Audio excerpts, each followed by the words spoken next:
asked me to talk about young people, which seems rather strange because I'm 59. It's absolutely brilliant and fantastic, but actually scary as hell at the moment, isn't it, in terms of this kind of crazy postmodern strange world we live in. And I see, whereas when I was younger there was a lot more collective around, it was the music scene, it was stuff was going on, there was a safety in numbers, even if we were out on the Raz in town.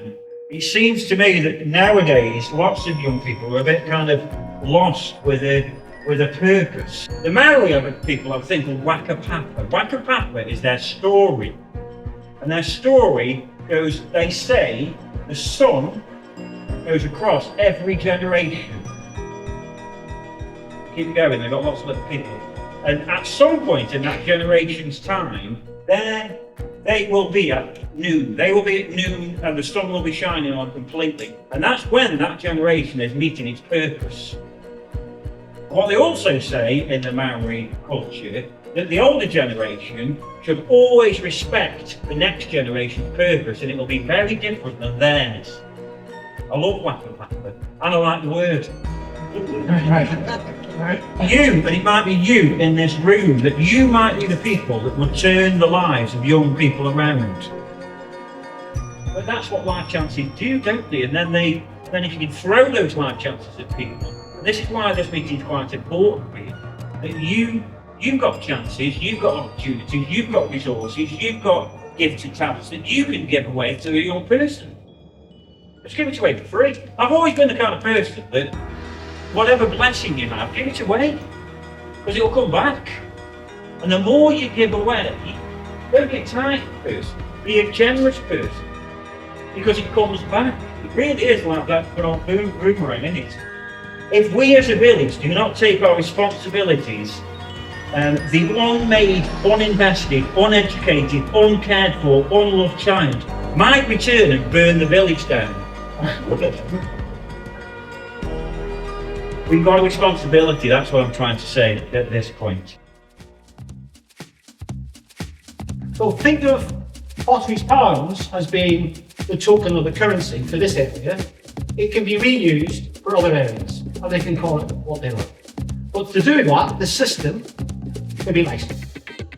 And so there, you've got the ability for a license fee subscription.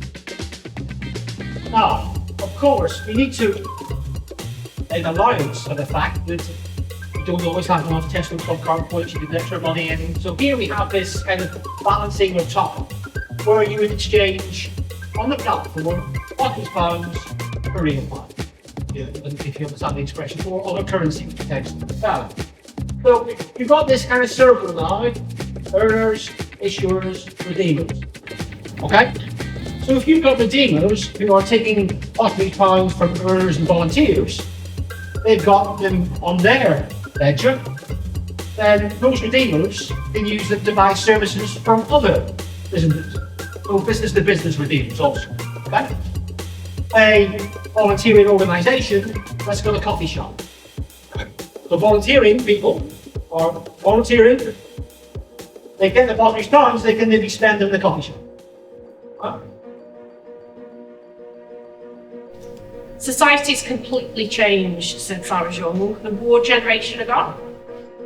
The common employment of the pottery industry seems to be fading into the past. I know some people still work there. It was really commonplace for a lot of people to still work there years ago. Technology has changed the way that people communicate. And in bigger cities, there's bigger self-belief, because people can actually see success, and in Stoke I think there's a lot of potential there. What we thought to do is, how do we create a symbol that the average person can hold? And from the experience of our notes selling in the collector space and also circulating to a certain extent, we realized that notes generally are the way to go. And why? Because it's an ambassador. So in other words, what it means is you can put symbolism in a nice little package and you can move it from person to person. And I can show you actually one of the notes that we printed. So these notes, what's nice about them is, apart from the fact that they're durable, The way that we've made them is that they work on a physical printing process.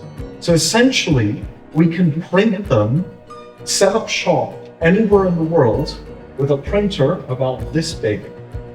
So going back to the volunteers, this is where also volunteers can come in, because instead of having to hire us, for example, to do the physical printing, well, you use the volunteers. All we do is provide the materials, the know-how, quick training, essentially, and we lease out the equipment. But the rest is essentially handled by your people. So, quite similar actually to how normal currency is produced.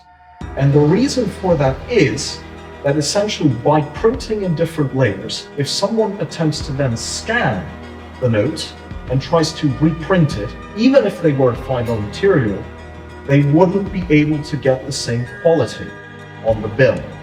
So essentially, what we're trying to do here is how can we make something that is cost effective, is beautiful, eye-appealing, and effectively can convey a message in the palm of your hand. Approaches to regeneration that have been taken probably over the last 2-3 decades haven't worked in places like Stoke. Certainly not working in a town like Burslem. And so we're looking to do something a little bit different. We're talking about something called universal basic services, which there are a group of things that I'd say are critical to human existence. So water, energy, housing. And these things are increasingly monetised out of the reach of all many people. The more people have got to spend on things like this, the less they've got to spend across the wider economy. So we're going to see more issues like the ones that we're facing in Burslem and the other 5 towns of Stoke. Again, we can't deal with these things alone. But where we can intervene, there are a number of things on our radar that we will tackle.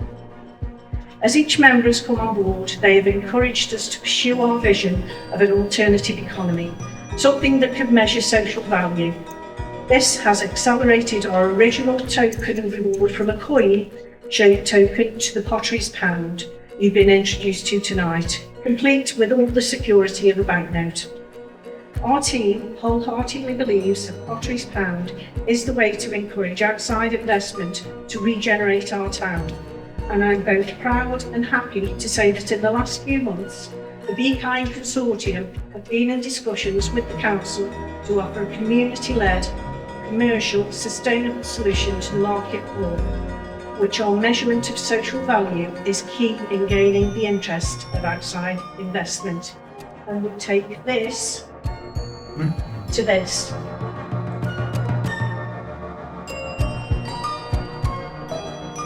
Each person in the room this evening has been invited for a reason. We value you as friends.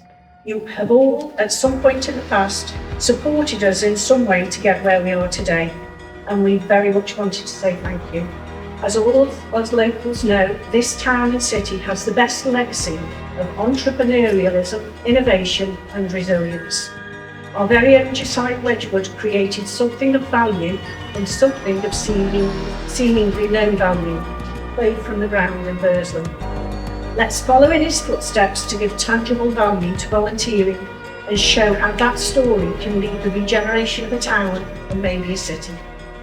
Let's work together to create a story of a community and change their view of waste in whatever form, from a negative into a positive, where we harness our ideas, collaborate and get tangible results to create community wealth.